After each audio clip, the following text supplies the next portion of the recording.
তৃণমূলের সব খেলা এবার শেষ। শেষ ভরসা ছিল সুপ্রিম কোর্ট। দেশের সর্বোচ্চ আদালতও এবার তাদের পাশে দাঁড়ালো না।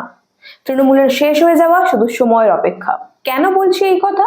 আজকের ভিডিওতে বলবো সেটাই, শেষ পর্যন্ত সঙ্গে থাকবেন। নমস্কার, আমি স্বাতী। মাধ্যম ইউটিউব চ্যানেলের আরো একটি ভিডিওতে আপনাদের স্বাগত জানাই।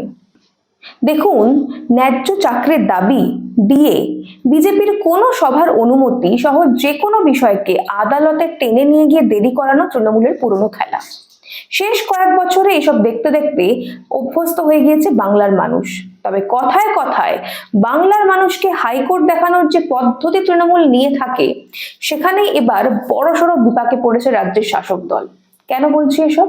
কারণ এসআইআর নিয়ে প্রথম থেকেই যে গড়িমসি, এসআইআর পদ্ধতিতে বাধা তৈরির যে চেষ্টা তৃণমূল করে গিয়েছে, সেখানে এবার জল ঢেলে দিয়েছে খোদ সুপ্রিম কোর্ট।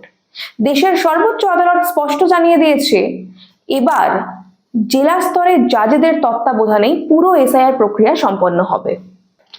যতই মুখ্যমন্ত্রী মমতা বন্দ্যোপাধ্যায় সুপ্রিম কোর্টে গিয়ে এসআইআর নিয়ে নানা অদ্ভুত দাবি তুলুন, আদপে এসআইআর পদ্ধতিতে কোনো রকম বাধা চাইছে না সুপ্রিম কোর্ট। কারণ দেশের সর্বোচ্চ আদালত এসআইআর এর গুরুত্ব বোঝে।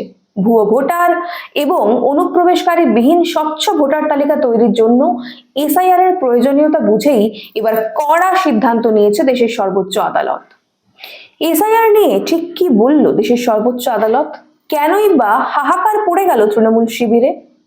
প্রথমেই বলে রাখি, এসআইআর নিয়ে রাজ্যের অসহযোগিতার কথা কিন্তু চিহ্নিত করেছে সুপ্রিম কোর্ট। নির্বাচন কমিশনের সঙ্গে রাজ্যের প্রতিনিধিদের বৈঠকে বসার নির্দেশও দিয়েছে সুপ্রিম কোর্ট।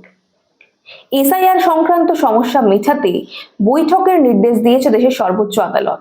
হাইকোর্টের প্রধান বিচারপতির অধীনে এই বৈঠক হবে।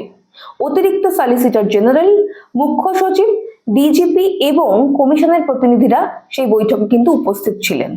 কলকাতা হাইকোর্টের নজরদারিতে হবে পুরো এসআইআর প্রক্রিয়া। জুডিশিয়াল অফিসারদের তত্ত্বাবধানে সম্পূর্ণ করতে হবে এই প্রক্রিয়াটি। জুডিশিয়াল অফিসারদের পরামর্শ দেবেন অবসরপ্রাপ্ত বিচারপতিরা। এমনই নির্দেশ কিন্তু দিয়েছেন সুপ্রিম কোর্টের প্রধান বিচারপতি। আদালত নিযুক্ত আধিকারিকরাই এবার তথ্যগত অসঙ্গতি দেখবেন। প্রত্যেক অফিসারের সঙ্গে থাকবেন একজন করে মাইক্রো অবজারভার। এসআইআর প্রক্রিয়া সম্পন্ন হলে 28 ফেব্রুয়ারির মধ্যে তালিকা প্রকাশের নির্দেশ দিয়েছে সুপ্রিম কোর্ট। প্রক্রিয়া সম্পন্ন না হলে বাকিটা অতিরিক্ত তালিকা হিসেবে প্রকাশ করা হবে 28 তারিখের পর।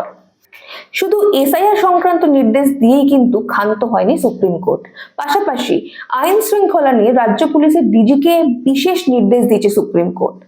বলা হয়েছে, আইন শৃঙ্খলা বজায় না রাখলে নিতে হতে পারে কড়া পদক্ষেপ। সঙ্গে এটাও স্পষ্ট করেছে আদালত যে বিচার বিভাগীয় আধিকারিকদের নির্দেশ আদালতের নির্দেশ বলেই ধরা হবে। বিষয়টা খুব স্পষ্ট, এসআইআর হচ্ছে, এসআইআর হবে, আর এবার সেটা হবে বিচার বিভাগের তত্ত্বাবধানে। এবার কোর্টের সঙ্গে যদি সহযোগিতা না করে রাজ্যের শাসক দল, তাহলে কড়া ব্যবস্থা নেবে কোর্ট। এর আগে বারবার নির্বাচন কমিশন এসআইআর এর জন্য সরকারি কর্মীর চেয়ে অসহযোগিতা পেয়েছে রাজ্যের তরফে। শেষ পর্যন্ত কোর্টের নির্দেশে গ্রুপ বি কর্মী দিতে বাধ্য হয়েছিল তৃণমূল সরকার। শনিবারের বৈঠকের পর জেলা স্তরের জাজ, জেলা শাসক এবং পুলিশ সুপারদের নিয়ে কমিটি গঠন করে দিয়েছে কলকাতা হাইকোর্ট। রোববার থেকেই কাজ শুরু করবে এই বিশেষ কমিটিগুলি। এসআইআর প্রক্রিয়ায় এতদিন সরাসরি হস্তক্ষেপ করতে হয়নি দেশের বিচার বিভাগকে। তৃণমূল বারবার এসআইআর বন্ধের চেষ্টায় সেই বিষয়টি এবার নিশ্চিত হলো।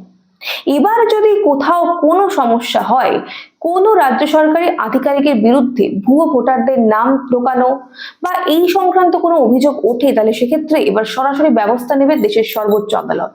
এসআইআর আটকানোর চেষ্টায় এখানে ওখানে নিয়ে ভাঙচুর চালানো তৃণমূলের ছোট মেজ বড় নেতাকর্মীদের বিরুদ্ধেও সরাসরি পদক্ষেপ করতে আর কোনো বাধা থাকবে না আদালতের। মমতা বন্দ্যোপাধ্যায়ের এখন শাঁখের করাতের অবস্থা। এক, যদি এসআইআর এ কোনো রকম গাফিলতি হয়, তাহলে দেশের বিচার বিভাগ অন্য ব্যবস্থা নেবে। অন্যদিকে বারবার এসআইআর এ বাধার ফলে তালিকা প্রকাশে দেরি হবে। এরপর ফাইনাল ভোটার লিস্ট প্রকাশে যদি দেরি হয়, তাহলে স্বাভাবিকভাবেই দেরি হবে পুরো নির্বাচন প্রক্রিয়ায়। পশ্চিমবঙ্গে ভোট ঘোষণা হতে দেরি হবে। মে মাসের নির্দিষ্ট দিনের মধ্যে পুরো প্রক্রিয়া সম্পন্ন না হলে সাংবিধানিকভাবে রাজ্যের দায়িত্ব যাবে রাষ্ট্রপতির হাতে। রাজনৈতিক বিশেষজ্ঞদের মতে রাষ্ট্রপতি শাসন থেকে রাজ্যে যদি ভোট হয় তাহলে সেটা তৃণমূলের জন্য বুমেরাং হতে পারে।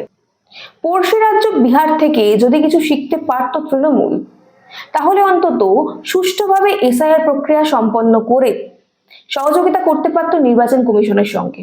তবে কথায় বলে না, গতস্য সূচনা নাস্তি। এ বিষয়ে এখন স্পষ্ট যে নিজেদের পাতা ফাঁদে এবার নিজেরাই পড়তে চলেছে তৃণমূল।